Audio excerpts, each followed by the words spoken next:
Hey, bienvenue dans ce 8e épisode de Laura's Fashion News. On est encore en pleine Fashion Week de Paris. Il reste plus que 2 jours avant de clore ce qu'on appelle le Fashion Month.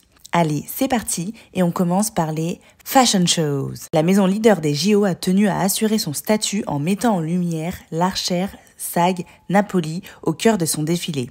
Vous l'aurez compris, je parle bien de Dior. L'athlète a livré une jolie performance en lançant des flèches sur une cible tout au long du show. Ça n'a pas manqué de surprendre Jennifer Garner qui était invitée au défilé. Vous avez peut-être vu passer cette vidéo.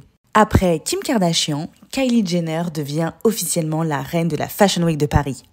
Et oui, la petite dernière du clan est sur tous les fronts. Elle s'est même retrouvée sur une des robes Balmain, présentée mercredi 25 septembre. J'avais effectivement vu qu'il y avait des visages en plusieurs parties sur les robes très structurées, mais je n'avais pas du tout reconnu King Kylie. Le nouveau DA d'Alexander McQueen, Sean McGear, a plus que réussi son 2e défilé pour la maison britannique. Pour ce faire, il s'est basé sur le folklore irlandais, donnant ainsi vie à des robes en organza. Il y avait des épaules assez relevées, une taille très marquée.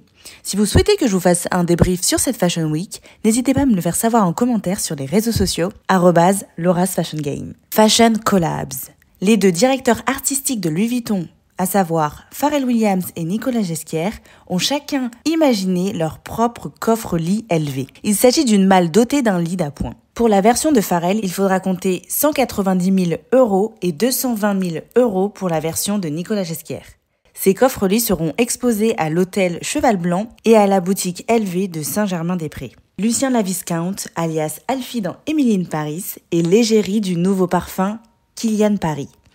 Et le parfum s'appelle Old Fashioned. Pour en faire la promotion, la marque a réalisé une campagne publicitaire en mode James Bond. Cela tombe bien, parce que l'acteur est britannique, tout comme 007.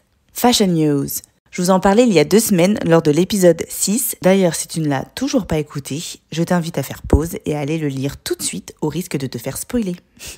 La marque des jumelles Olsen, qui ne leur appartient plus entièrement, à mettre entre grosses guillemets, Zero a sa propre boutique à Paris. Elle a ouvert officiellement ce mardi 24 septembre. Elle se situe au centre de Paris, dans le 1er arrondissement, 1 rue du Mont-Tabor. La déco crie vraiment Quiet Luxury, c'est-à-dire le luxe sans prise de tête. Alberta Ferretti quitte sa marque éponyme après 43 ans à la tête de sa maison en tant que directrice artistique. Je cite, elle veut ouvrir la voie à un nouveau chapitre créatif pour la marque qu'elle a fondée. Pour l'instant, sa ou son successeur n'a pas encore été annoncé. Fashion TV. La suite du documentaire In Vogue The 90s est enfin en ligne depuis le 20 septembre. Les 3 derniers épisodes sont disponibles sur Disney+. J'espère que cet épisode vous aura plu. N'hésitez pas à me le faire savoir en vous abonnant, en commentant Laura's Fashion News ou en me mettant 5 étoiles sur Apple Podcasts, Spotify, bref, la plateforme sur laquelle vous m'écoutez. Merci pour votre écoute ainsi que votre soutien sur les réseaux sociaux. Je vous embrasse et vous dis à la semaine prochaine. Ciao!